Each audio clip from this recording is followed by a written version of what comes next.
Salut à tous et bienvenue aujourd'hui dans la caravane du FX pour un nouveau tutoriel sur Blender. Aujourd'hui on s'attaque à la deuxième partie de la simulation des fluides, d'accord, donc les autres réglages qu'on n'a pas encore abordés et qui sont très importants pour la simulation de fluides, puisque c'est un ajout à ce qu'on a déjà vu. Donc aujourd'hui on va aborder donc les paramètres de particules qu'on peut générer avec MontaFlow, d'accord, donc les ajouts de particules qu'on peut faire avec nos simulations, voir également donc le paramètre de viscosité, d'accord, donc très important, un paramètre qui permet donc de déterminer la fluidité du fluide. Donc ce tutoriel là sera encore assez long, hein, d'accord, donc le précédent a fait quasiment 1 heure. Celui-ci, je pense qu'il va être de durée équivalente, parce qu'il y a encore beaucoup de choses à aborder, d'accord. Donc on se retrouve tout de suite sur Blender.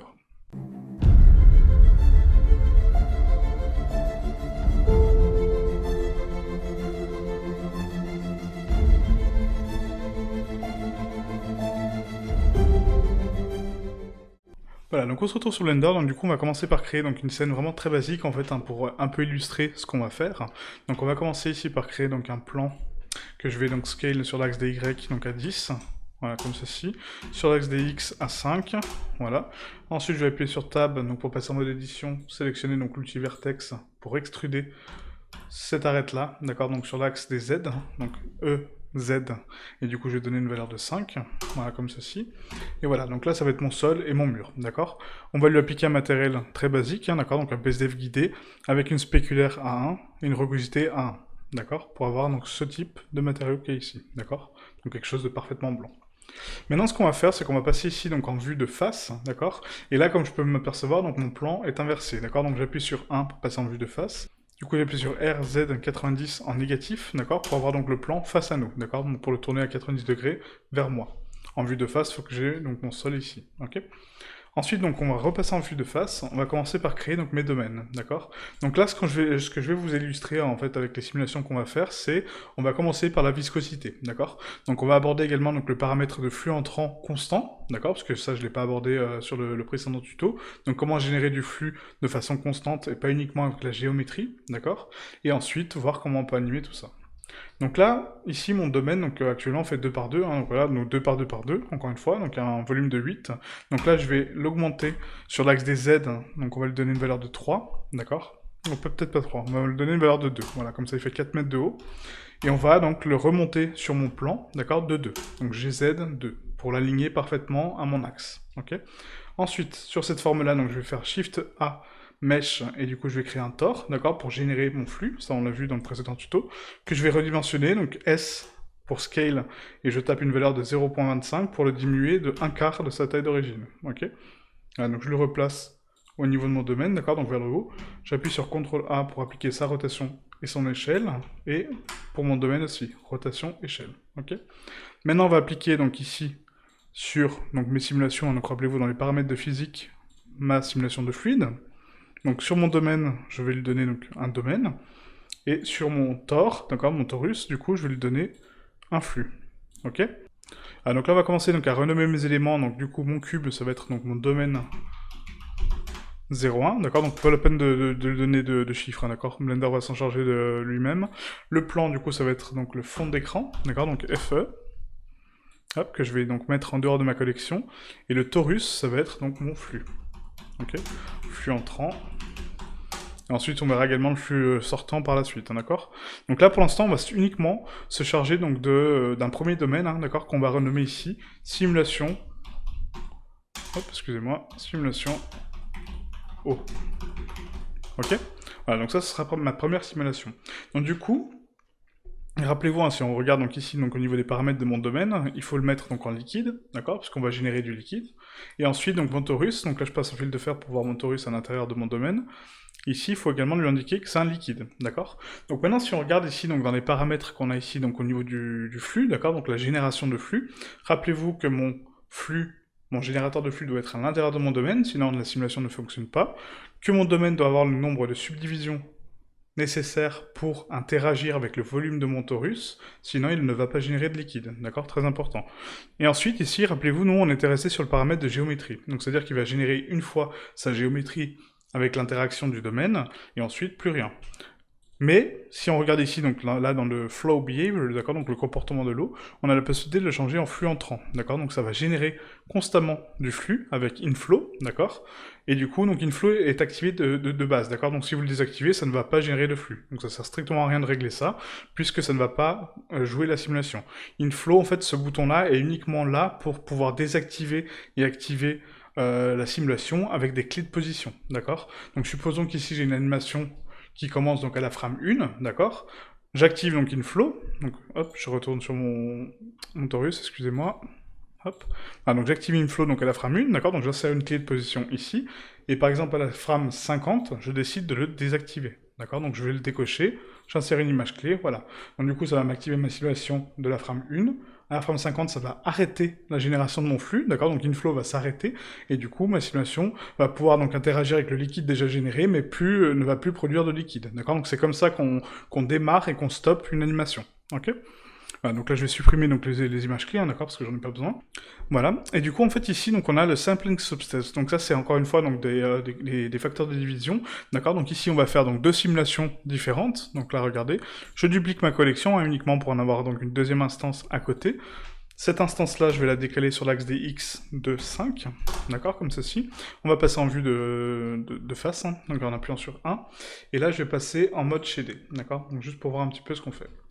Hop, je vais tourner ma scène juste comme ça, voilà, comme ceci. Donc là, mon Taurus, donc le numéro 1, d'accord, donc a 0 niveau de sampling, ok. Le 2, par contre, je vais lui donner 5 niveaux, d'accord, donc c'est vraiment beaucoup, mais bon, c'est pour vous montrer l'exemple. Voilà, et maintenant donc je vais devoir précalculer mes simulations. Donc rappelez-vous, quand vous avez deux instances de simulation dans la même scène, il faut lui donner donc deux fichiers de cache différents, d'accord. Donc là je vais les créer. Hop, on va créer donc un dossier avec sim 1, d'accord, donc la sim de gauche. Hop. Donc du coup j'ai pas sélectionné mon dossier, excusez-moi, voilà, comme ceci. Et donc du coup la deuxième, hein, je vais également lui donner un dossier avec sim 2. Ok. Ah, peu importe les espacements, hein, c'est pas important, c'est juste pour voir. Donc là j'ai bien donc 50 frames, d'accord, donc c'est vraiment très très court, juste pour qu'on voit l'interaction de mon fluide, d'accord, donc voir le paramètre en fait de substeps, voir à quel point il est important. Du coup je vais bake ma data sur le domaine gauche. Voilà. Donc là mes deux simulations sont terminées en fait, hein, donc là on peut voir en fait, hein, hop, que du coup donc mon flux va être généré donc de façon constante pendant 50 frames, d'accord, parce que c'est la hauteur de mon cache, ok. Donc là c'est volontaire hein, que je l'ai laissé comme ça. Du coup on va voir. Donc rappelez-vous ici sur le flux entrant numéro 2, d'accord, donc la simulation de droite, on a 5 niveaux de sampling, d'accord, alors que sur la simulation 1 on n'a que 0, d'accord, donc on n'a pas de sampling du tout. Et là on va voir donc les interactions, comment elles sont faites, d'accord. Donc si on regarde ici donc au niveau de la simulation, on voit que celle de gauche en fait va avoir donc du coup un flux beaucoup plus constant, d'accord, beaucoup plus régulier, alors que là, ce sera un flux beaucoup plus divisé, d'accord. Donc c'est-à-dire qu'on aura donc des étapes de calcul en fait complètement différentes par rapport aux deux simulations, puisque là j'ai 5 niveaux de calcul au niveau donc de ma forme, d'accord, donc de la génération de ma forme, alors qu'ici j'en ai 0, donc du coup il va calculer bêtement ma forme, d'accord, donc elle sera beaucoup plus linéaire et rectiligne, d'accord. Donc moi personnellement je préfère donc ce type de flux là, plutôt qu'un fluide en fait beaucoup plus fidèle à la géométrie, parce qu'il y aura 5 niveaux de calcul, et du coup qui est beaucoup plus assuré comme celui-ci, vous voyez. Voilà, donc voilà la différence. Ensuite, par rapport à l'interaction, on voit que c'est quasiment identique, hein, d'accord. Il y a juste en fait donc plus de fluide sur la gauche, d'accord, parce que le fluide est calculé de manière plus constante que sur la droite, d'accord. Mais on a quasiment le même résultat en termes de particules, hein, ok. Voilà. Donc ça, c'est le niveau de calcul pour la génération constante des flux, d'accord. Donc supposons que vous avez une forme géométrique très particulière, très dense, il faut augmenter donc ce nombre ici, hein, d'accord, donc dans le flux, hein, donc augmenter ce nombre de calculs pour avoir quelque chose d'assez fidèle, d'accord. Donc celle-ci, pour l'instant, donc la simulation de droite, je vais pas la supprimer, je vais l'occulter tout simplement. Donc hop, je vais juste enlever donc le bake, voilà, comme ceci, comme ça on n'aura pas de scènes qui vont se jouer à côté, voilà. Donc là, je la masque juste de la scène, hein, d'accord, donc je la décoche pour ne plus la voir visuellement, d'accord. Voilà, donc là, ça c'est donc les étapes de calcul avant la sortie du flow constant, d'accord. Donc du coup, voilà, plus vous avez une valeur élevée, plus ça prendra de temps de bake, hein, forcément, parce que ça va calculer fidèlement la forme de votre mèche, mais du coup, ça sera voilà, une forme vraiment beaucoup plus constante que l'autre, ok. Ensuite, donc ouais, ici, donc rappelez-vous, hein, c'est la source du flux, donc qu'est-ce qu'est ma source actuellement? Donc on est sur un mesh, d'accord? Donc là c'est bon. Est-ce qu'il est planaire? Donc ça on l'a vu ensemble hein, quand on met donc du coup un plan en fait, hein, donc voilà pour lui donner un volume personnel, ok? Et ensuite la vitesse initiale, donc ça pareil, on va vite regarder hein, dessus. Donc là quand je mets une vitesse initiale donc à -1, d'accord? Donc là sur ma simulation, je vais juste baisser le niveau de division, d'accord? Pour avoir quelque chose de plus rapide, donc on va mettre à 32. Hop. Donc là, j'ai activé donc une force de -1, d'accord, sur l'axe des Z. Donc ça, je pense qu'on l'a vu aussi hein, dans la vidéo précédente, je ne me rappelle plus. Mais en fait, ça permet donc de donner une force initiale à ma simulation, d'accord, et du coup de l'orienter par rapport à un axe. Donc là, j'ai 32 niveaux de division, donc c'est normal que ma simulation soit comme ça, d'accord, parce que ça génère pas assez de flux par rapport au volume, hein, encore une fois. Mais voilà, d'accord, donc l'axe des Z est influencé sur -1, d'accord, donc du coup, ça va tirer vraiment mon flux vers le bas. Pour voir la différence, je vais juste augmenter donc le nombre de divisions ici à 64, hein, comme c'était avant. Hop, on repasse donc dans le flux entrant. Et du coup, là, je vais lui donner donc une valeur positive à 5, d'accord? Donc pour contrer un petit peu la gravité. Et du coup, donc mon mesh, enfin mon flux va être généré vers le haut, d'accord? Va taper ma paroi donc de domaine, d'accord? Parce qu'elle est en collision. Et du coup, va retomber. Hop, donc là, on va faire ça. On bake ma data. Donc je vais rester sur une constance à 64, hein, je pense que c'est pas mal en termes de rendu et de flux, parce que sinon il faut que j'augmente mon domaine pour avoir plus d'interactions. Rappelez-vous qu'à chaque fois que vous faites un bake en fait, hein, de data, ça annule l'autre, hein, d'accord? Donc ça efface automatiquement le précédent. Si vous voulez avoir plusieurs bakes de plusieurs simulations, il faut changer le fichier de cache, hein, d'accord? Voilà, donc là, hop. Vous voyez, donc en fait ma simulation, du coup là, ouais, ma force elle est vraiment très rapide, donc on voit même pas l'influence, parce qu'elle est à -5. Mais en fait, en gros, mon flux, vous voyez qu'il ne tombe pas, il va taper vers le haut, d'accord? Donc en fait, il est contre la gravité. Au lieu de générer donc mon flux vers le haut, enfin vers le bas, pardon, il va le générer vers le haut. Du coup, il va interagir avec mon plafond, entre guillemets, hein, donc le plafond de mon domaine. Et ensuite, mon flux va retomber, voilà, jusqu'à remplir totalement mon domaine. D'accord? Donc voilà, ça c'est les axes d'influence pour le flux entrant. Ok? On incite le flux à aller dans une direction quelconque. Ok? Voilà, donc là je vais le repasser à 0, hein, d'accord? Donc on va uniquement être influencé par la gravité pour l'instant. Donc ça c'est les paramètres de flux. Ensuite on verra le flux sortant, je pense que par la suite, d'accord, on fera une petite simulation avec le flux sortant pour que vous puissiez comprendre le principe. Donc là on va laisser donc, le flux entrant coché avec inflow, d'accord? Maintenant ce que je vais faire, c'est qu'on va regarder un paramètre qu'on n'a pas vu encore, donc ici au niveau du domaine, hein, je vais vous montrer.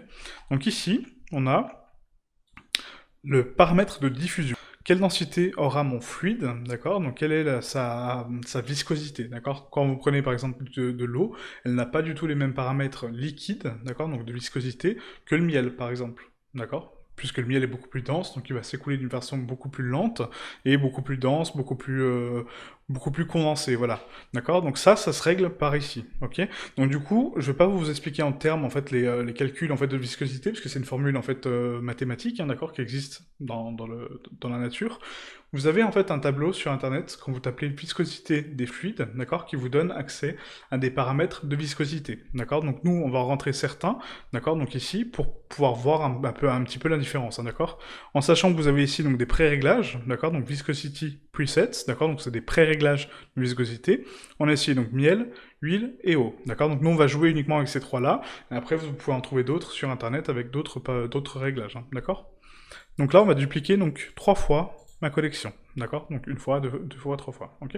Celle-ci, donc ça sera l'eau. Celle-ci, on va la renommer en miel. Hop. Voilà. Et celle-ci, du coup, ça sera donc de l'huile. Comme ceci, voilà. Donc en sachant que la viscosité aussi d'un fluide est relative aussi par rapport à sa température, d'accord? Donc quelque chose qui est plus chaud, d'accord? Donc si vous chauffez par exemple, je sais pas, de l'huile par exemple, hein, voilà.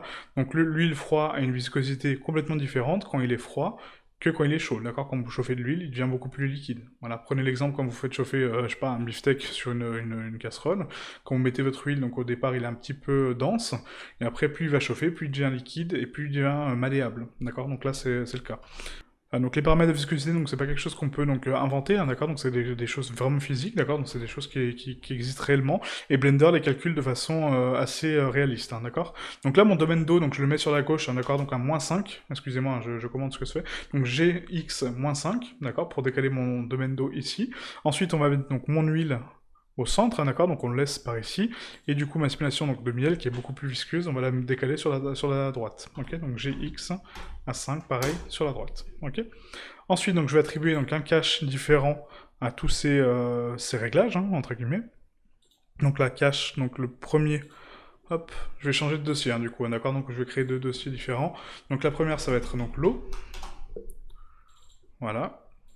La deuxième, du coup, ça sera donc mon huile.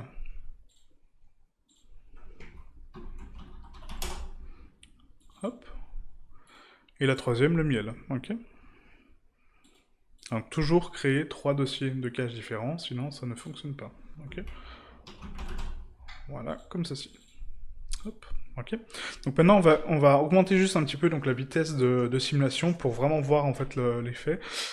Du coup je vais la passer à 125, d'accord. Donc la durée de ma timeline, c'est parfait. Donc pour les trois, hein, d'accord. N'oubliez pas de faire ça sur les trois.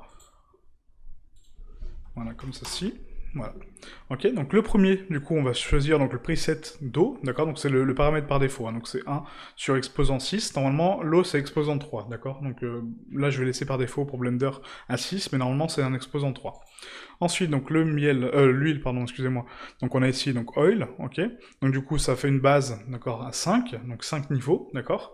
5 à la puissance de l'exposant, d'accord. Donc du coup, ça fait 5 exposant 5, ok. Et ensuite, donc le dernier, ça va être le miel.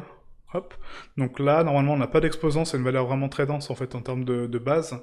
Mais bon, là, il me met 2 exposants 3, on va voir ce que ça donne, d'accord. En sachant que normalement, d'habitude, je rentre moi-même les paramètres de viscosité, mais là, j'ai jamais essayé avec les pré-réglages de Blender, donc on va tester, ok. Voilà, donc du coup, je vais bake chacune de mes simulations, d'accord, et on se retrouve juste après pour regarder un petit peu tout ça. Voilà, donc du coup le calcul est terminé par rapport aux mèches, hein, d'accord. Donc du coup j'ai bake donc les 3 domaines avec donc les 3 mèches. Et maintenant on va regarder un petit peu donc l'interaction que ça a. Donc là, quand je regarde en fait la simulation maintenant, on peut s'apercevoir que du coup c'est pas très parlant, hein, d'accord, comme paramètre, parce que du coup justement la viscosité n'est pas assez élevée, d'accord. Donc ici on a du miel quasiment fluide, ici on a de l'huile complètement fluide, hein, d'accord, et là de l'eau. Donc si on regarde donc la différence, on peut s'apercevoir que le miel effectivement est beaucoup plus dense, d'accord. Voilà, donc il met beaucoup plus de temps à remplir le volume, d'accord, et il s'adapte beaucoup plus vite à sa forme de domaine, d'accord, puisqu'il est plus dense. Alors que l'huile, lui, un petit peu moins, d'accord. Ok, et l'eau, quasiment pas, hein, d'accord, donc du coup elle s'adapte parfaitement aussi, parce que elle est vraiment très fluide, ok. Donc voilà. Donc maintenant on va rentrer donc des valeurs un petit peu plus hautes, pour voir vraiment des choses un peu plus concrètes, donc ici avec un niveau de viscosité au maximum, d'accord. Donc ici, je vais libérer donc mon mesh sur chacun des domaines, d'accord. Hop, et je libère donc également la data. Moi j'aurais pu faire ça directement, parce que ça libère le mesh également. Hop. Et du coup on va modifier un petit peu les paramètres, d'accord. Donc l'eau va rester donc de l'eau. L'huile on peut l'augmenter un petit peu en termes de viscosité. Donc là on va mettre donc des valeurs à 0 au niveau de l'exposant, et du coup une valeur à 5 en termes de base. Voilà, donc là ça fait donc 4 fois en fait que j'essaie donc le calcul du troisième domaine, donc avec 10 en termes donc, de viscosité. Donc du coup je vais le supprimer, hein, d'accord. Donc celui-ci, on va l'enlever de la simulation, puisqu'en fait il fait planter, parce qu'il est vraiment trop dense, hein, d'accord. Donc 10 c'est vraiment le paramètre le plus élevé que vous pouvez avoir en termes de viscosité. Et du coup si vous le mettez en fait, donc là la géométrie est tellement dense, et il y en a tellement que du coup ça fait planter Blender, d'accord. Donc je peux pas avoir autant de simulations en même temps, avec autant de calculs, ok. Donc du coup ce que je vais faire, donc je vais faire que avec un niveau donc d'eau, d'accord. Donc rappelez-vous, hein, donc exposant à 3, et ici donc une base de 1, et là juste une base de 5, d'accord, pour qu'on puisse voir la différence. Donc là je bake ma data. Voilà, donc là les calculs sont terminés donc en termes de data et de mesh, et du coup on va regarder donc maintenant les niveaux de simulation, d'accord. Voilà, donc là si on regarde en fait en termes de viscosité, en fait elle est tellement grande et le domaine tellement petit que du coup elle va donc quasiment s'expandre immédiatement, d'accord. Donc elle va être attirée par mon domaine, hein, vu qu'elle est visqueuse, et du coup vous voyez comment elle se dissipe. Voilà, donc là on a vraiment quelque chose de vraiment très dense. On dirait limite de la glace fondue, en fait, hein, du coup, qui tombe. Parce qu'on a quelque chose de vraiment très visqueux, d'accord. Donc cette explosion-là, en fait, est uniquement par rapport au calcul, parce qu'en fait, on a vraiment un niveau de subdivision très grand, donc l'interaction va se faire très vite, et vu qu'il est très dense, en fait, du coup, ça va créer donc, cet effet d'expansion, en fait, hein, immédiat, d'accord. Mais du coup, voilà, donc là, si on regarde, hop, on voit que, donc, du coup, mon fluide tombe de façon très dense, vous voyez, et du coup rempli, voilà, donc on dirait vraiment du yaourt en fait, hein, vraiment de la glace, ok. Alors que l'autre, c'est parfaitement fluide, puisque c'est la valeur de l'eau, d'accord. Voilà. Donc là, on a bien la différence des deux simulations. Hein. Ok. Donc après, pour cette simulation-là, il aurait fallu donc un domaine beaucoup plus petit, enfin beaucoup plus grand, pardon, et du coup un générateur beaucoup plus petit, par exemple, d'accord, pour avoir une meilleure densité de fluide, et du coup vraiment voir les choses vraiment très visqueuses. Ok. Voilà. Donc du coup, vous allez trouver donc un tableau sur Internet avec donc les différents types de viscosité, d'accord, et du coup, je vous invite à jouer avec pour voir un petit peu les différentes simulations que vous pouvez obtenir. Ok. Donc maintenant, voilà. Donc là, on a vu donc la viscosité des fluides. Hop. Voilà, donc je libère ma data. Donc c'est ici, hein, d'accord, donc viscosité des fluides. Voilà, donc ensuite on a donc la tension de la surface, d'accord, et la taille dans le monde réel. Donc ça pareil, c'est des paramètres à prendre au niveau du calcul des physiques, d'accord, pour avoir vraiment les bonnes valeurs de viscosité. Donc tout ça, c'est indiqué sur la viscosité des fluides, hein, d'accord, donc je vais pas m'attarder là-dessus, parce que c'est des calculs scientifiques, en fait, hein, mathématiques, et du coup c'est pas intéressant pour moi que je vous en parle 1000 ans, hein, d'accord, vous allez sur Wikipédia, vous tapez viscosité des fluides, et tout est listé dessus, hein, ok. Voilà, donc ensuite, donc le cache, on en avait déjà parlé, donc maintenant on va passer à un autre paramètre en fait qu'on n'a pas vu encore, c'est justement cette option-là qui est cochée depuis tout à l'heure. Voilà, donc je sais pas si vous l'avez remarqué, mais c'est qu'en fait, donc nous, quand on a fait donc les simulations, rappelez-vous, donc ici c'était décoché, hein, d'accord, donc c'était un paramètre que je devais aborder aujourd'hui, et du coup en fait, donc le liquide, qu'est-ce que ça fait? Ça veut dire que ça va prendre notre simulation, en fait, donc en termes de calcul, d'accord, donc ça va du coup générer mon flux, et ça va lui rajouter des particules liquides, d'accord, donc qui s'appellent donc les particules de Flip. Les particules de Flip, du coup, pour vous les expliquer, regardez, on va faire donc deux simulations distinctes, d'accord, donc avec les mêmes paramètres. Hein. Je désactive juste la viscosité, hop, ici, on va remettre donc des paramètres d'eau basiques, hein, voilà, comme ceci. Hop, et là je vais remettre mes réglages de base, voilà comme ceci. Donc du coup là, donc j'ai les paramètres donc de Flip ici, donc activés sur la gauche, et celle de droite, non, d'accord. On va calculer ma data. Du coup, je vais juste réduire donc, le temps de calcul, parce que là, c'est vraiment trop long à chaque fois, et ça va être vite embêtant pour vous. Donc ce que je vais faire, c'est que je vais agrandir donc, mon domaine sur l'axe des X par 2, d'accord, comme ceci.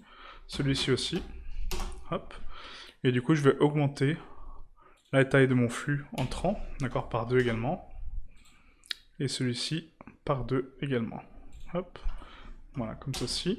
Et je vais réduire maintenant donc, les nombres de divisions, d'accord, donc on va passer sur une valeur à 32, ce qui sera largement suffisant pour ce tuto. N'oubliez pas d'appliquer la rotation et l'échelle de vos domaines, hein, très important.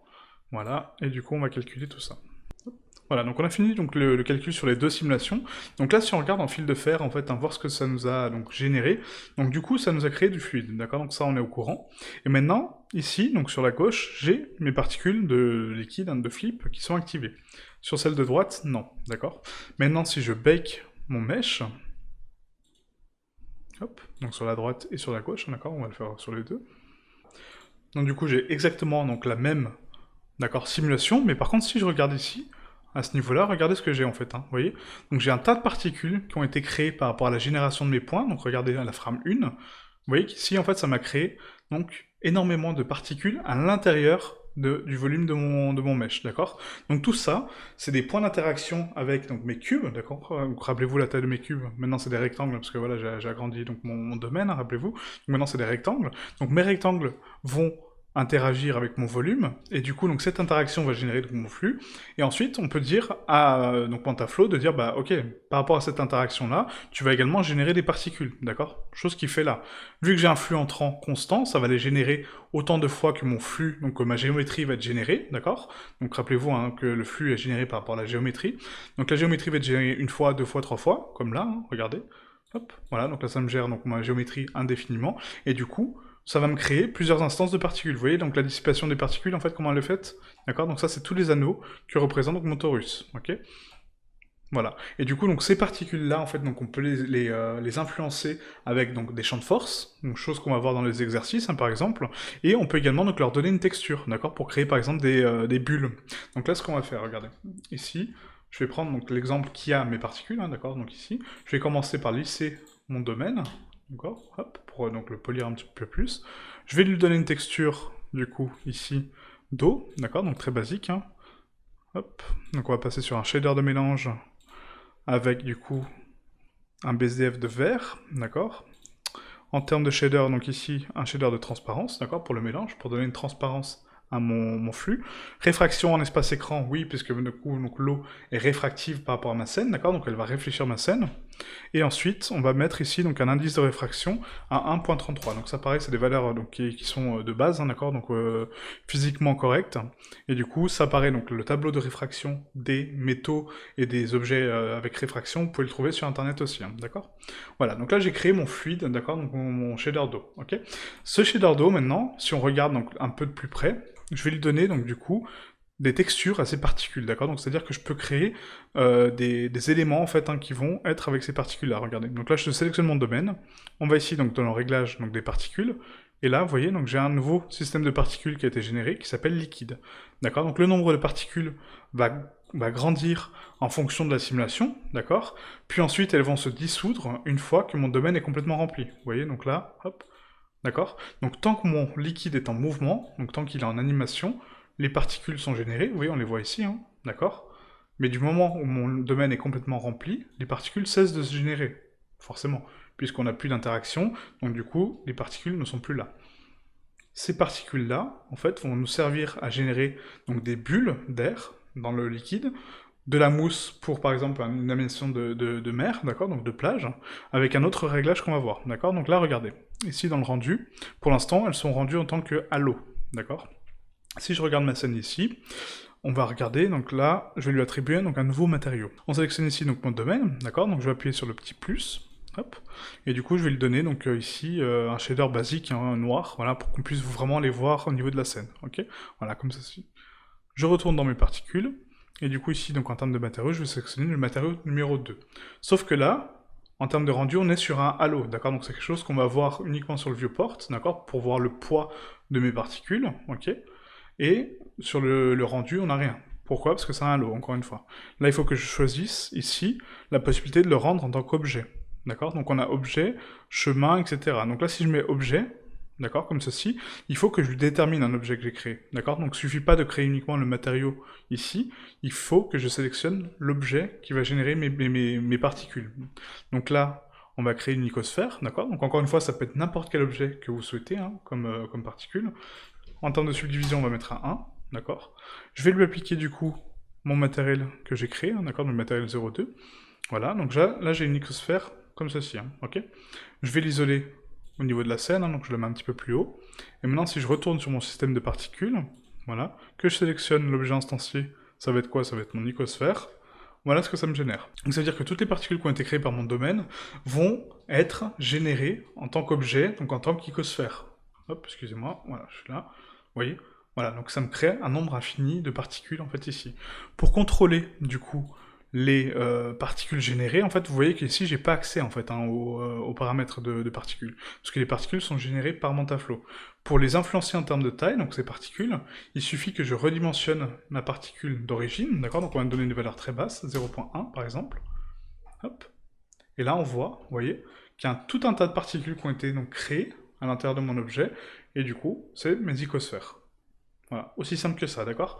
Donc du coup, Mantaflow permet donc de créer des instances de particules pour créer justement d'autres choses en fait à son niveau, quoi. Voilà, donc là, c'est pour les réglages de fluide. Donc ici, si je retourne sur mon domaine, hop, donc là, on peut régler, ici, donc dans la partie liquide, la génération, d'accord?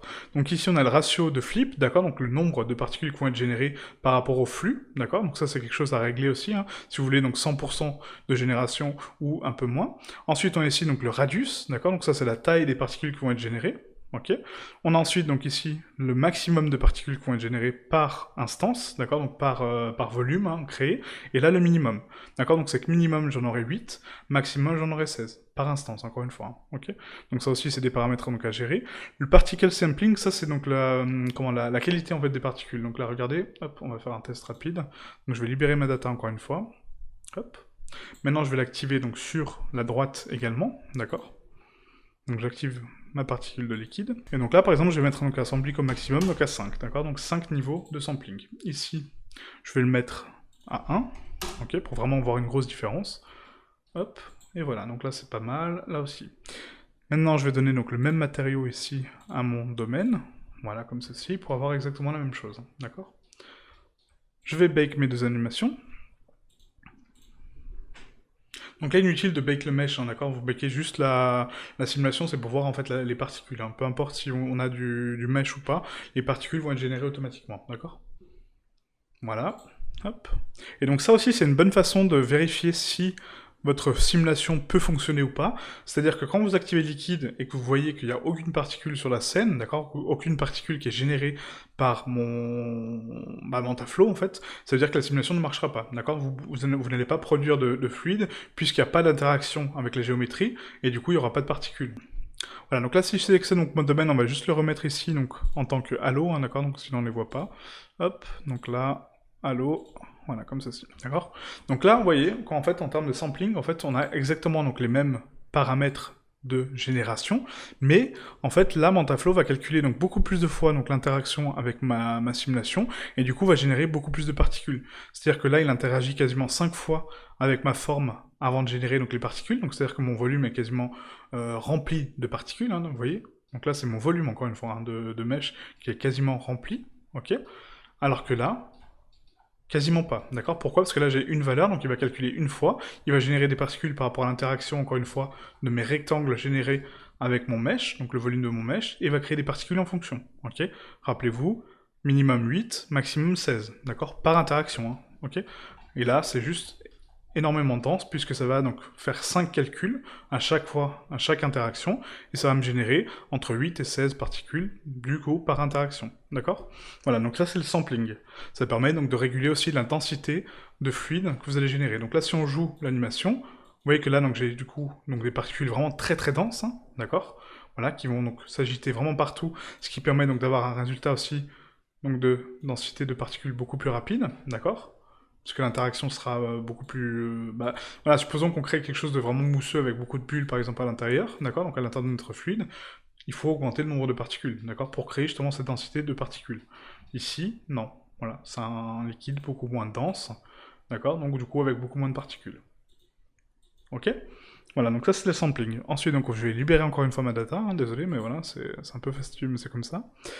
Et après, donc là, par contre, c'est ici donc le randomness, donc c'est l'aléatoire que les particules vont avoir, d'accord? Donc c'est le mouvement aléatoire qu'elles vont effectuer sur la scène. Donc là, encore une fois, on va passer donc avec une valeur à 0, là avec une valeur maximale à 1, d'accord? Donc à 100% de random. Et là, en fait, ici, donc je vais réduire encore une fois donc le sampling, d'accord? Donc on va le mettre à 2 pour les deux simulations, d'accord? Pour avoir donc un nombre de particules identique, voilà. Et du coup, je vais bake mes animations. Donc rappelez-vous, ici on a 0 aléatoire, et ici on a 100% d'aléatoire. Donc on bake. D'accord, donc là mes particules sont générées, donc on regarde donc maintenant ici donc les deux simulations de particules, encore une fois. Hop, voilà. Donc on voit qu'ici donc on a un mouvement beaucoup plus régulier et constant en fait en termes de fluide et de génération de particules, d'accord? Vous voyez que là donc elles tombent de façon quasiment linéaire par rapport au volume de ma forme, alors qu'ici c'est beaucoup plus aléatoire. Vous voyez, on a du bruit complètement aléatoire au niveau de mes particules, donc ça les déplace dans tous les sens, et après quand elles tombent c'est encore beaucoup plus aléatoire, d'accord? Puisqu'on a une densité vraiment constante, d'accord? Une densité par rapport à tout le volume. Alors qu'ici, on a vraiment une direction, vous voyez, qui part de là, voilà, avec un mouvement constant. Après, l'interaction, forcément, on peut pas la calculer, donc du coup, là, c'est aléatoire, mais au départ, on a quelque chose d'assez régulier quand même, hein, vous voyez? Même la dissipation est quasiment régulière, hein, d'accord? Voilà. Donc ça, c'est l'aléatoire aussi, donc permet de donner beaucoup plus de vie à votre fluide, d'accord? Quand on voit la génération des bulles, c'est pas constant, d'accord? Voilà, donc là, je libère ma data. Voilà, ensuite, on a aussi donc, ce paramètre-là, donc narrow band. Donc ça, c'est l'espacement qu'il y a entre le calcul des particules, d'accord? Donc rappelez-vous, encore une fois, hein, donc l'interaction avec mon volume, etc. Et ensuite, donc ça a généré pas mal de particules sur cet anneau-là quand j'ai mis 5 niveaux de sampling, d'accord? Donc là, je vais faire la même chose pour celui-ci, donc 5 niveaux de sampling, avec ici donc une bande à 5, par exemple. On va voir le résultat. Voilà, ok? Donc on voit que l'espacement entre mes particules est beaucoup moins grand, d'accord? Donc si vous l'augmentez trop, en fait, hein, du coup, il va dépasser le volume, et il va rien calculer. Hein. Si vous mettez des valeurs, par exemple, de 1, il aura un espacement de 1 entre chaque calcul, et du coup, il y aura beaucoup moins de particules, ou quasiment pas du tout. Okay, il faut que ça soit proportionnel par rapport à votre domaine, par rapport à votre générateur, excusez-moi. Okay, donc là, vous voyez que la densité de particules qu'on a générée, elle est énorme, d'accord? Voilà. Donc on en a beaucoup plus qu'on en avait ici. Hein. Okay, donc là, la largeur de génération, la largeur de calcul de bande, d'accord? Donc la bande de particules qui va être générée par rapport à l'interaction est très importante. Okay, donc là, on va laisser sur des paramètres à 2, hein, d'accord? Je crois que c'est les paramètres de base. Non, c'était 3. Ok, voilà. Hop. Au niveau du random, on va repasser sur des valeurs à 0.1, comme ceci. Ensuite, on a ici donc un deuxième paramètre qu'on va aborder après, une fois qu'on aura donc traité les collisions, d'accord? Donc pour l'instant, on s'en occupe pas. ok? Voilà. Donc maintenant, ça, c'est donc les particules qui sont générées pour l'intérieur de mon mesh, d'accord? Donc les particules qui sont propres à mon liquide. Ces particules-là vont contrôler mon liquide, d'accord? Puisqu'en fait, elles sont relatives à mon liquide. Je sais pas si c'est clair, mais en fait, il y a deux types de particules en fait, dans la simulation de Mantaflow. Là, je refais un calcul rapide pour vous montrer. Hein. Donc ces particules-là, en fait, donc, on peut générer donc, des bulles avec, hein, d'accord? Donc effectivement, des bulles internes, on peut leur donner une texture, mais de base, elles sont pas faites pour ça, en fait. De base, elles sont là pour contrôler ma simulation. Elles sont là pour générer mon flux, d'accord, qui est généré de base par rapport à Mantaflow, mais elles vont servir à contrôler ma simulation. Là, si je bake mon mesh, vous allez voir que mes particules adoptent parfaitement la forme de mon liquide, puisqu'elles sont là pour le contrôler, d'accord? Donc ces particules-là, quand on active donc le liquide, de base, elles sont là pour aider à la simulation. C'est pour ça que normalement, on n'est pas censé leur donner du rendu, d'accord? C'est pas des choses qui vont être rendues, ok? C'est uniquement, voilà, elles sont générées par rapport à mon flux. On voit que mon flux a la même densité que mes particules, vous voyez? Même l'interaction, hein. Quand je remplis mon domaine, qu'est-ce que les particules font? Elles disparaissent, d'accord? Donc elles ne sont pas censées représenter des choses physiques. Elles sont uniquement là pour être influencées, ok? Les particules peuvent être influencées par quoi? Par des champs de force, par des autres éléments, d'accord, externes, et du coup, voilà, donc interagir avec ma simulation de fluide et créer des choses beaucoup plus sympas, d'accord? Donc c'est ça qui va permettre, par exemple, de calculer mes collisions, mes interactions avec les objets, ma densité d'objets, etc., d'accord? Voilà, donc du coup, ces particules-là sont les particules de contrôle de mon liquide. C'est pour ça que ça s'appelle liquide, ok? Là, je vous ai montré un titre d'exemple, c'est-à-dire qu'on peut les utiliser aussi pour créer donc, des formes géométriques à l'intérieur de mon flux, ok? Mais on a ici une option qui s'appelle particules, qui est vraiment faite pour ça, d'accord? Qui est créée pour créer donc du spray, d'accord? Donc créer des particules qui vont être expulsées de ma simulation de base si je l'active, d'accord? Donc ça va créer donc des splashes. De la foam, donc c'est de la mousse, d'accord? Pour les simulations d'océan, par exemple, et des bulles, vous voyez? Donc les bulles, les fameuses bulles qu'on a créées tout à l'heure. Donc là, en fait, j'ai un paramètre vraiment propre à ça. Si maintenant je l'utilise pour justement donc, générer donc, des particules, hein, donc là je peux désactiver mes particules liquides, par exemple, supposons que je veux pas contrôler mon liquide est très bien comme il est, donc je le laisse par défaut, je libère ma data, ok? Ici, j'ai donc mes particules de spray, foam et bubbles. Donc elles ont un bake particulier, vous voyez? Donc là, c'est-à-dire que je peux générer mon flux, voir si mon flux me plaît, d'accord? Donc voir l'interaction qu'il a avec les formes, etc. Et ensuite, créer mes particules à partir de mon flux. Puisque c'est complètement deux choses différentes, hein, d'accord? Donc ce ne sont pas les particules de liquide pour contrôler ma simulation, encore une fois, ce sont des particules pour donner du relief à ma simulation. Donc là, regardez. Ici, j'ai ma simulation, excusez-moi, hop, de particules. Du coup, voilà, donc là pour l'instant je ne vois pas parce que j'ai désactivé cette option-là. Mais si j'active par exemple le spray, ok, et que du coup je fais un bake, là ça va me générer donc des particules qui sont propres à la simulation en fait, hein, pour être générées en tant que spray, d'accord, donc pour être réglé comme éclaboussure d'eau. Donc là ça m'a créé donc un spray initial donc pour l'émission en fait de mon liquide, d'accord. Donc là si je bake mon mesh, ce sera plus parlant en fait. Je vais bake mon mesh qui est ici, hop, voilà. Du coup pour qu'on voit un petit peu ce qui se passe. Et encore une fois, je vais les texturer ces particules-là pour qu'on voit un petit peu comment ça marche, d'accord? Ce sera beaucoup plus simple.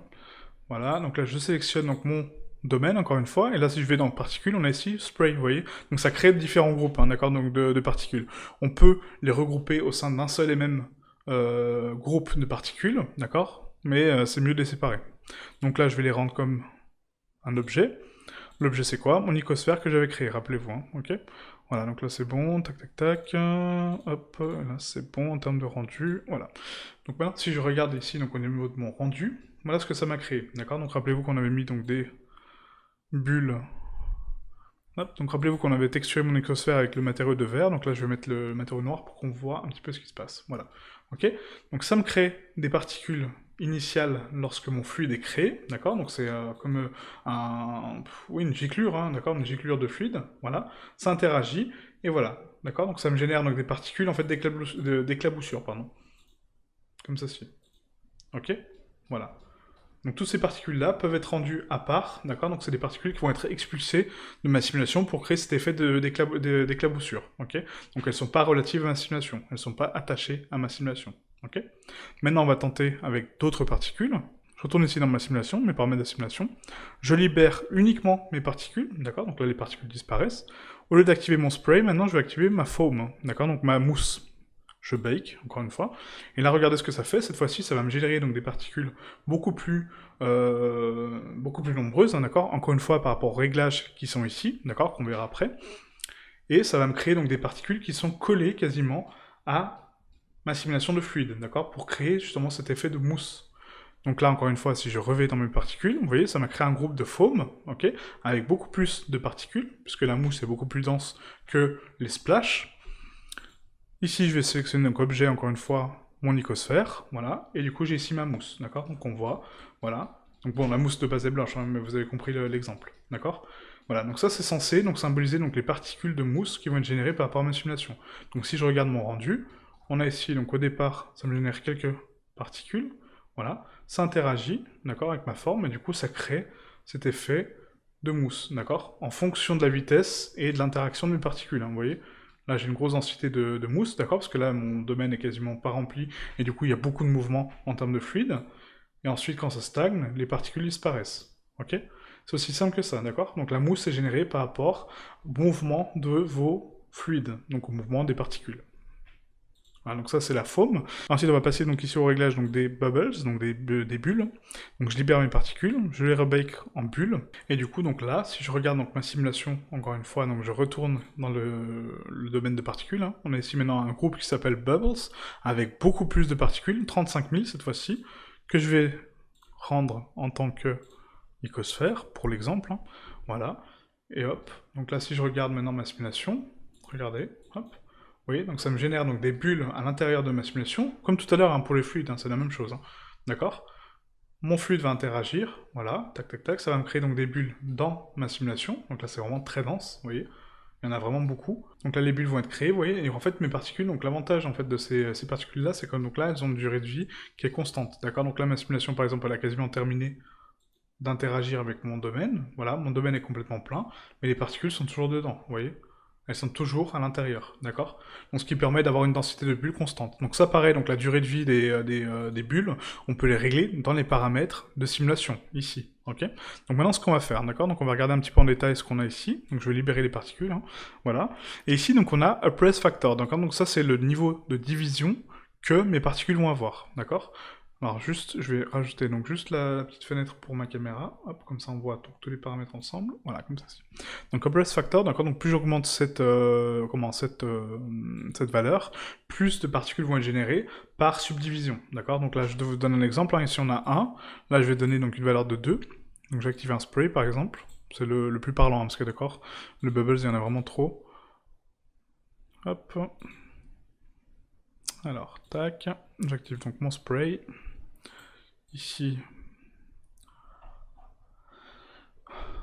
Ici pareil, donc spray, hop. Du coup je vais bake ma data au niveau du fluide, voilà. Donc là on a deux simulations identiques, hein, d'accord, en termes de rendu. Là il faut juste que je bake mon mesh également pour qu'on puisse le voir. Ah donc là c'est bon, d'accord. Donc là mes systèmes de particules donc générés, d'accord, donc par rapport à ici, sont... Ah oui là j'ai le liquide par contre, donc ça je vais le supprimer, hein, d'accord. Donc on laisse juste le spray, d'accord, pour les deux, ok. Ah donc là mes deux simulations sont pas identiques, hein, c'est pas grave, hein, d'accord, c'est juste pour l'exemple. Donc ici par exemple, donc là, je vais vous donner, hop, juste l'exemple, donc là je vais juste la lisser, comme ceci. Hop. Voilà, voilà. Donc là j'ai un niveau donc, de division ici, au niveau des particules, qui est à 1, d'accord. Sur l'autre on va mettre donc un niveau à 3. Ok, je vais bake mes particules. Vous voyez que là ça prend beaucoup plus de temps, d'accord, parce que du coup il y a beaucoup plus de particules qui vont être générées par rapport à la résolution, encore une fois, des divisions de mon mesh, d'accord. Donc c'est comme la génération de liquide hein, qu'on a vu tout à l'heure avec les anneaux.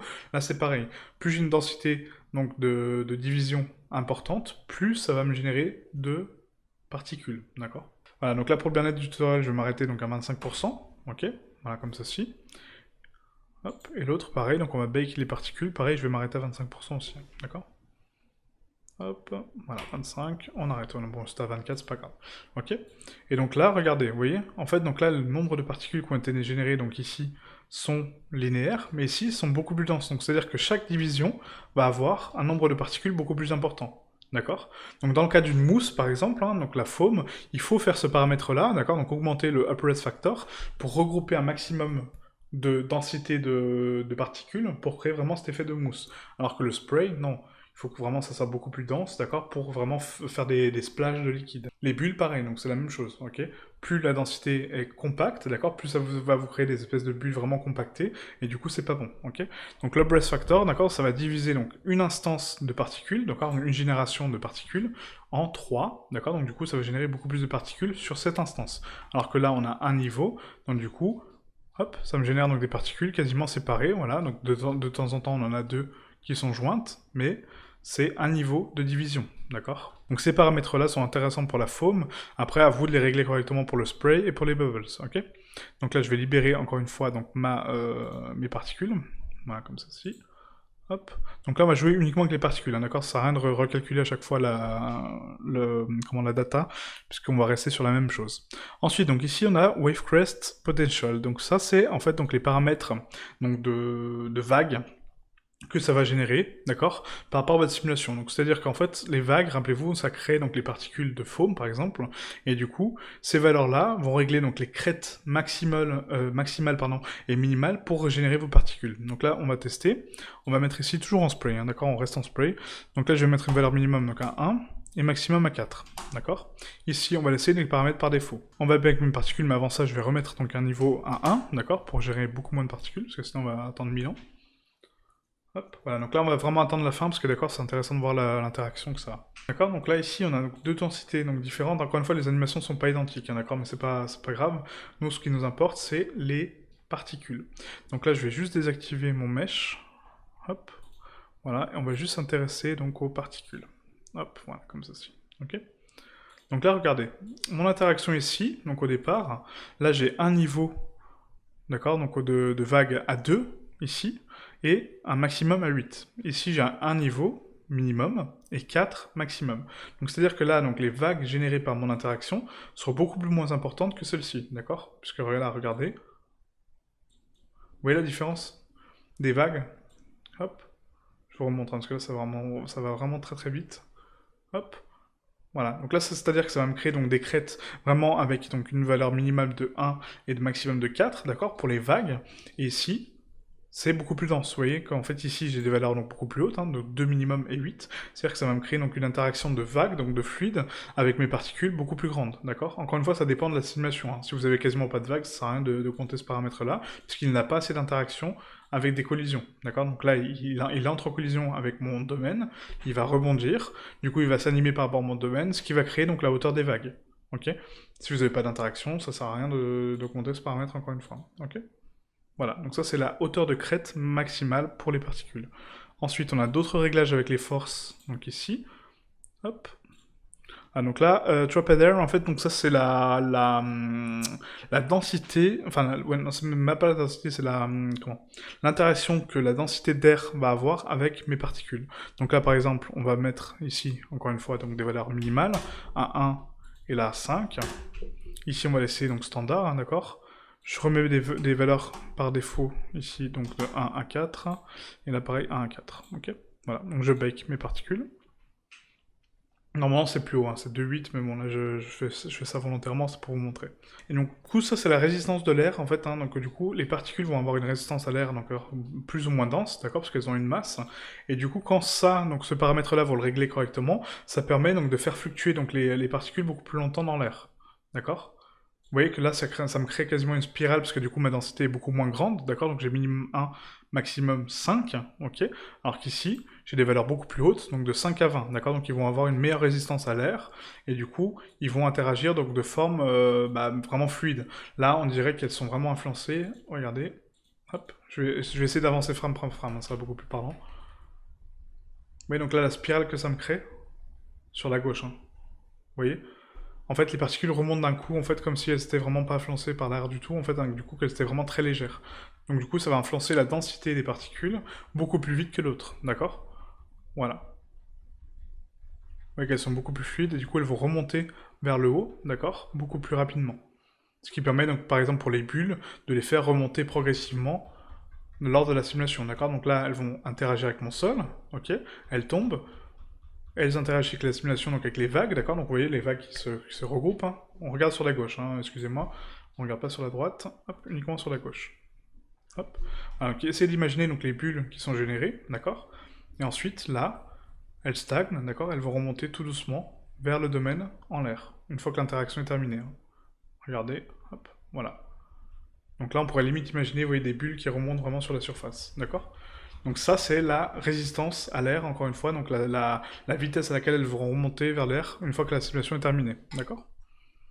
Donc ça, c'est bon. Ensuite, donc la kinétique, pareil, donc ça, c'est l'interaction avec donc, les forces, encore une fois, ça a à voir aussi avec les vagues, hein. Donc là, je vais remettre des paramètres par défaut, donc à 5 et à 20. Hop. Ah, du coup, la kinétique, pareil, donc ça va être l'influence quant les particules avec les forces. Donc là, pour faire celui-ci, ouais, je sais pas si ça va marcher comme ça, on va tester, hein. Donc là, je vais mettre à 10 et à 2. Hop, et là, je vais laisser par défaut, d'accord? Donc celle-ci, c'est celle qui est modifiée, celle-ci, c'est la normale, hein, d'accord? Je vais juste mettre les simulations au même niveau, parce que là, du coup, c'est pas du tout la même. Alors attendez, hop. Ah, donc je vais juste faire un petit nettoyage pour avoir exactement les mêmes réglages, hein, d'accord? Donc du coup, je vais prendre celle de gauche, je vais supprimer celle de droite, voilà, comme ceci. Hop. Et du coup, je vais dupliquer à nouveau ma simulation.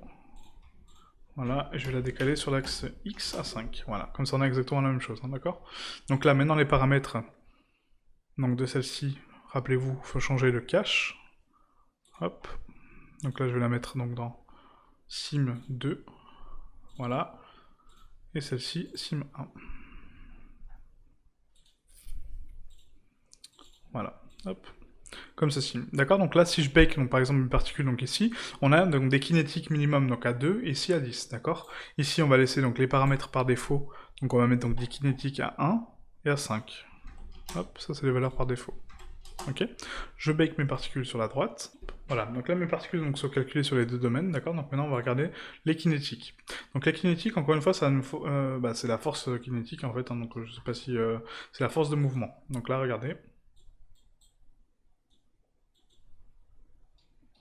Ici, on a donc des kinétiques, rappelez-vous, beaucoup plus petites, d'accord, donc de 1 à 5, alors que là on a des kinétiques beaucoup plus grandes, donc de 2 à 10. Donc c'est-à-dire que là les champs de force en fait vont interagir donc complètement différemment par rapport à la génération de particules, donc regardez, là si on regarde donc du frame par frame, je vais m'éloigner un tout petit peu, voilà comme ceci, hop, donc là quand mes collisions rentrent ici, donc voilà ça rentre en collision, d'accord, donc là c'est identique quasiment, hein, donc les simulations sont identiques à ce niveau-là, d'accord, donc avant la collision, et une fois la collision faite, hop, on voit que donc là, sur la gauche, mes particules sont beaucoup plus influencées par les kinétiques, d'accord, donc par les forces, plutôt que sur la droite, d'accord. Donc ça va me générer donc les particules complètement différemment par rapport au mouvement de vague. Vous voyez que là, on a quelque chose de beaucoup plus régulier, alors que sur la droite, pas du tout. Hop, ça retombe de façon identique, voilà. Donc là, on continue, et vraiment, c'est revelant à la fin, hop, par rapport au mouvement en spirale, hein, d'accord? Voilà, donc la remontée des bulles, encore une fois, vous voyez. Donc la remontée des bulles qui se fait, parfaitement par rapport au domaine. L'autre, moins, d'accord? Et du coup, donc voilà, donc l'interaction donc, avec les forces est complètement différent, d'accord, que la simulation de droite, d'accord, parce que là j'ai beaucoup plus d'étapes de calcul, d'accord, parce qu'il va calculer donc minimum 2 fois et maximum 10 fois donc l'interaction avec les différentes vagues, les différents fluides, les différentes forces, et du coup les particules seront générées complètement différemment, d'accord. Donc ça aussi par exemple pour la foam c'est très important, d'accord, pour la génération des vagues, ok.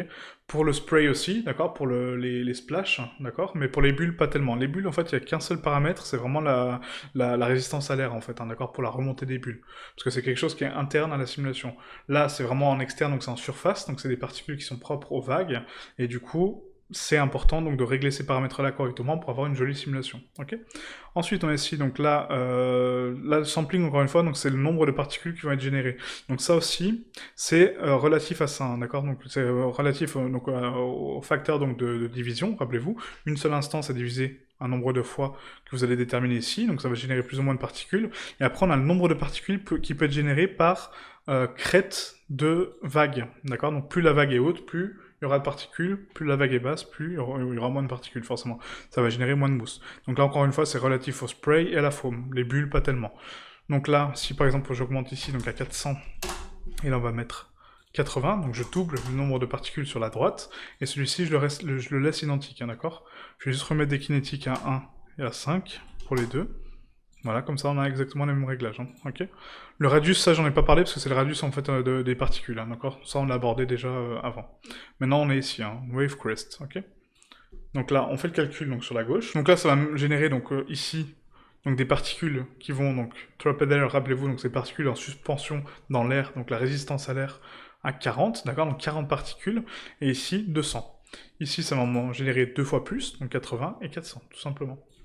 Donc là, hop. Voilà, donc on aura ici donc une densité donc, de particules beaucoup plus différente, vous voyez. Donc ici, on en a beaucoup plus, d'accord, parce que ça va me générer donc 400 particules par rapport à la hauteur de vague, d'accord. Et du coup, donc des particules en suspens, pareil, ça va m'en prendre beaucoup plus, regardez. Donc là, à la fin, hein, hop, on va remonter, hop, voilà, là. Vous voyez? Donc là, le nombre de particules que j'ai ici sur la droite est beaucoup plus élevé ici, donc ça va me créer une densité de bulles beaucoup plus importante. Encore une fois, ça n'a rien à voir ici avec le upraise factor, d'accord? Donc là, rappelez-vous, c'est le niveau de subdivision. C'est le nombre de fois où la densité de particules va être divisée, et du coup, donc ça va regrouper plusieurs particules au même endroit. Ok, donc effectivement, ça les duplique, ça les triplique, ça les met, enfin voilà, un nombre incalculable de fois au même endroit. Là, c'est différent, ça va générer donc des particules beaucoup plus aléatoires, d'accord, avec une densité beaucoup plus grande. Ok. Voilà, donc là, ça permet pareil donc d'augmenter le taux de mousse et le taux de bulles et le taux de spray dans votre simulation. D'accord. Donc ça aussi, c'est un réglage à prendre en compte, en sachant que le temps de calcul après avec le mesh est beaucoup plus important. Hein, ça, je vous garantis. Ok. Ensuite, donc ici, on a la durée de vie. D'accord. Donc là, par exemple, on a pu voir que les bulles avaient une durée de vie beaucoup plus importante. Vous voyez. Donc là, si je coche ici donc cette option-là, ça me permet donc de réduire donc la durée de vie des bulles et du coup de l'influencer par exemple de dire bah voilà, t'as une durée de vie de je sais pas par exemple 50. Donc au bout de 50 frames, tu vas disparaître. D'accord. Donc ça, vous connaissez hein, la durée de vie des particules.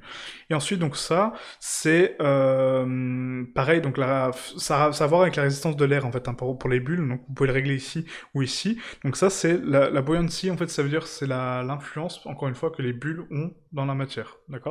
Tout simplement. Donc là, c'est vraiment relatif aux bulles.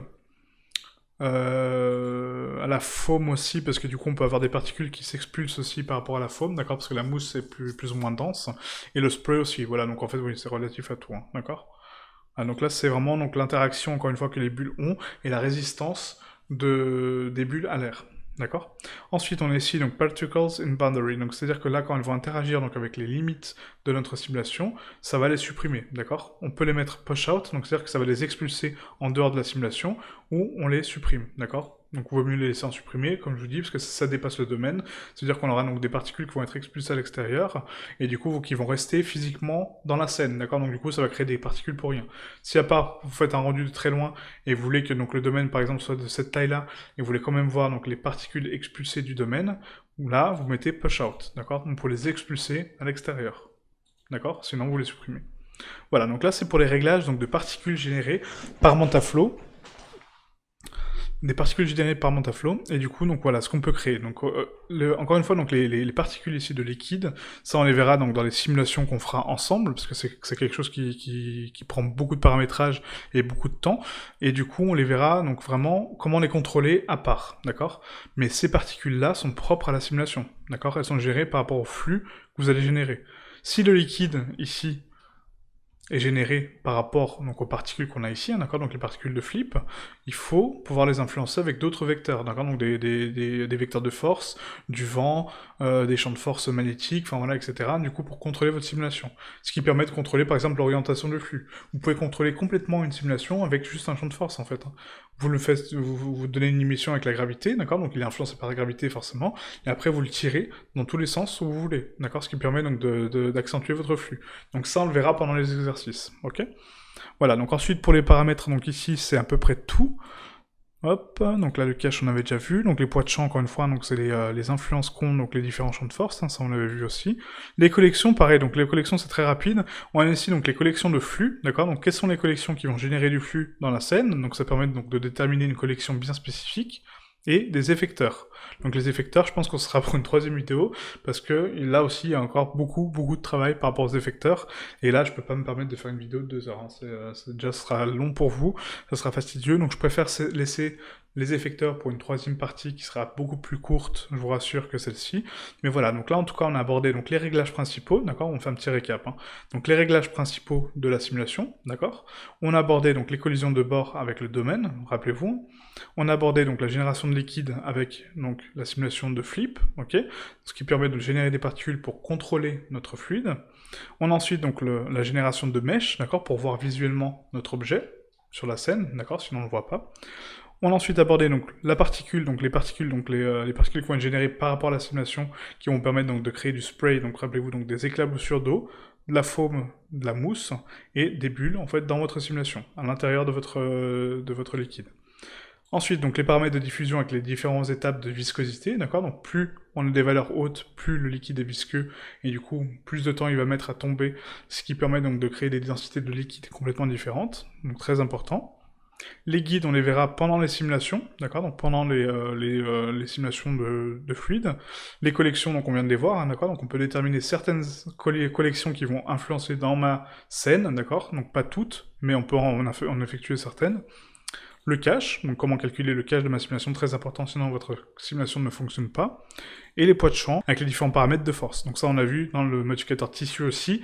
On a également la possibilité de déterminer une collection d'effecteurs, d'accord? Donc quelles sont les forces qui vont influencer dans ma scène ou pas de simulation. Je peux avoir un vent, d'accord, sur ma scène.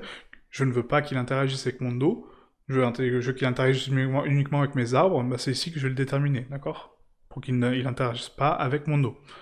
Donc ensuite on verra donc les effecteurs, d'accord, donc comment interagir avec notre simulation en termes de collision, et après on passera aux exercices pratiques, on verra plus en détail des choses qu'on n'a pas vues, hein, d'accord, donc avec d'autres réglages et d'autres formes, parce que vraiment c'est spécifique par rapport à certaines simulations, d'accord.